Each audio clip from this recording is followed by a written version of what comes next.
So moving on to step 10 in training for raster styling in the QGIS tutorials.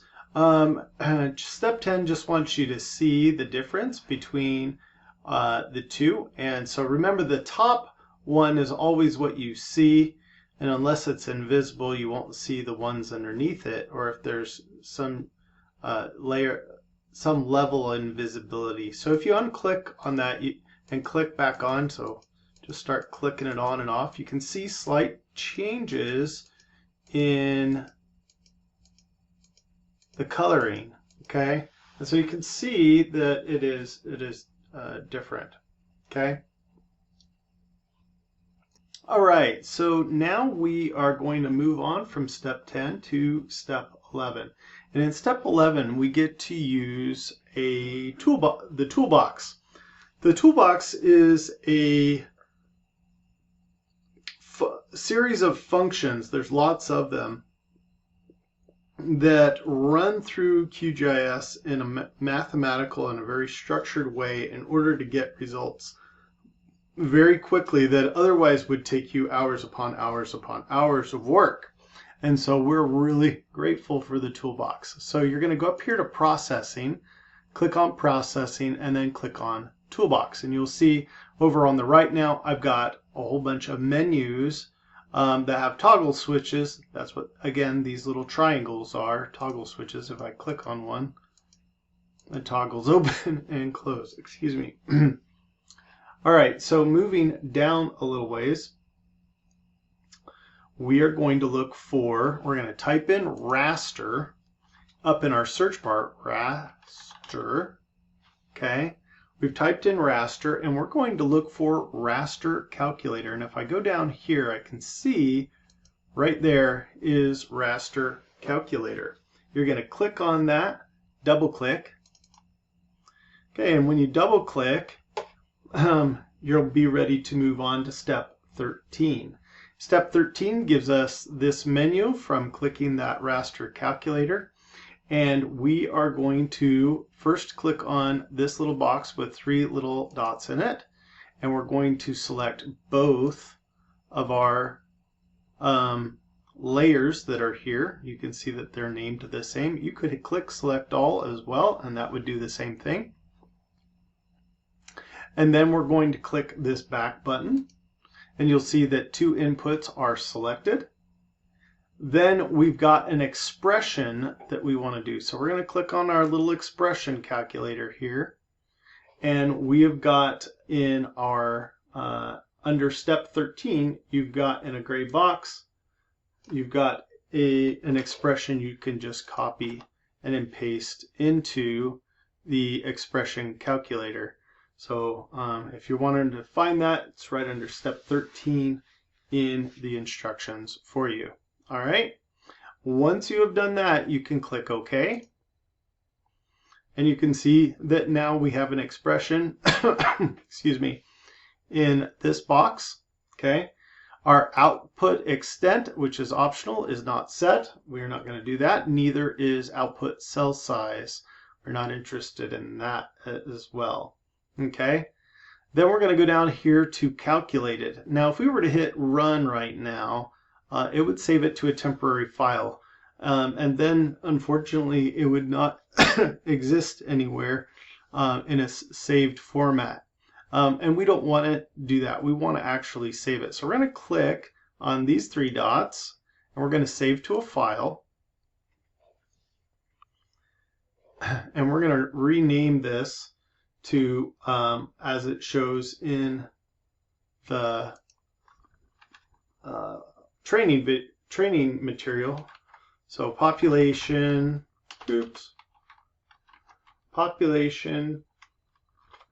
change 2010 sorry 10 underscore 2000. All right, oops. There we go. And then I can click save. And you can see now I have a file available to me. All right, so once I've done that, I can go up here and I can click run. Uh-oh, you can see that some things happened and it's not liking it. So this is what happens um, when QGIS, something happens and it doesn't look right to the software program. It says an error occurred while performing the calculation. It took it 0.5058 seconds to occur. So what happened? And so the following layers were not generated. So I figured out what happened. So our equation up here in the expression is wrong. So I'm going to delete that. Okay. And so just real quickly, you can see what they're trying to do. They've got one layer and then they're subtracting it from the other. Okay. And so they did 2010 and we're going to subtract that by 2000. So I'm going to delete that. I'm going to click on the top one. All right. And then I'm going to click minus, and then I'm going to click on, oops, need to do it the other way around. So let me start over again. So I'm going to start on the 2010 one, and then I'm going to click minus, and then I'm going to click on the 2001. Okay, so your expression should look like that. I am going to fix it in this video so that, or in the training materials, so that you don't have the same problem I did.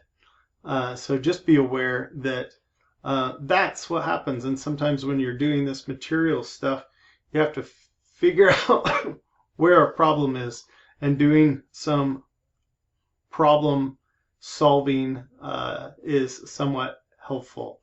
So I am just right now scrolling down to step 13, and I just fixed it for you guys. Okay, now everything should work. Let's run it, see what happens. It worked! Woo! Yay! So, and now we can see we've got a whole new set of a whole new raster image available for us to work with. All right, so what we'll do now is we're going to turn off that top one so we can see the black of our new raster, and we're going to play with this a bit. So I think what we'll do, all right, so what we'll do is we'll left click on here. We'll go down to, you could click styles, but we're not going to do that quite yet. We're going to do properties, and we're going to change from a single band again to our single band pseudo color, and then we're going to go to the color ramp, and we're going to go down to so I clicked on that little arrow, and I'm going to click on spectral. Okay. And you can see that we've got a spectral range on here. So just real quick, let's see if we can change the coloring to similar to what they've got on step 15. First of all, though, we need to invert our color ramp. So we're going to click on that. We're going to edit color ramp. Or no, there's an option right there. We just want to invert color ramp. So we'll invert that. So we've done that now. We've got that. And we want to make a few changes here. So change the max and min up here. So the min on the instructions is 160. So by changing it to user defined, I've gone to this. I've made it -160 and -140. It's going to move your this thing to user defined, and that's fine. Don't worry about that. It's more important that these are accurate in order to be consistent with our instructions. Okay, so I'm going to click apply. Okay, click OK. And you can see that we look very much like the instructions now. If I back out just a bit, we can see that we're very similar to the instructions at this point. So now what we're going to do is we're going to make some changes. We're going to make sure that these numbers show what are in the instructions. So I'm going to make this -161. I'm going to make this 117 and 395. So I'm just double clicking on these numbers in order to change them. 673, and the last one is 951. Okay, and so now I've been able to do that. Okay, and I want to just click apply, make sure that that got changed over.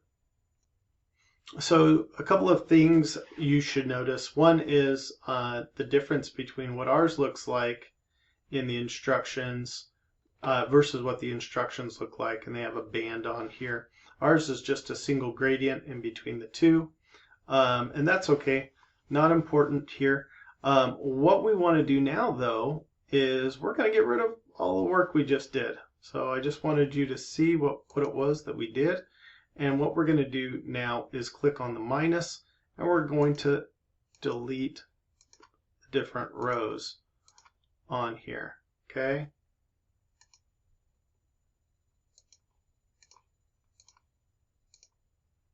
And now we're going to add one. And what we're going to do is -100. And we're going to change this color to a blue color, I think. A blue color. So what I did for that is I just went up here to color ramp, clicked on color. Oh no, I clicked on this and I just slid this bar until it was in the blue range, and I clicked on that. Okay. All right, on to the next part.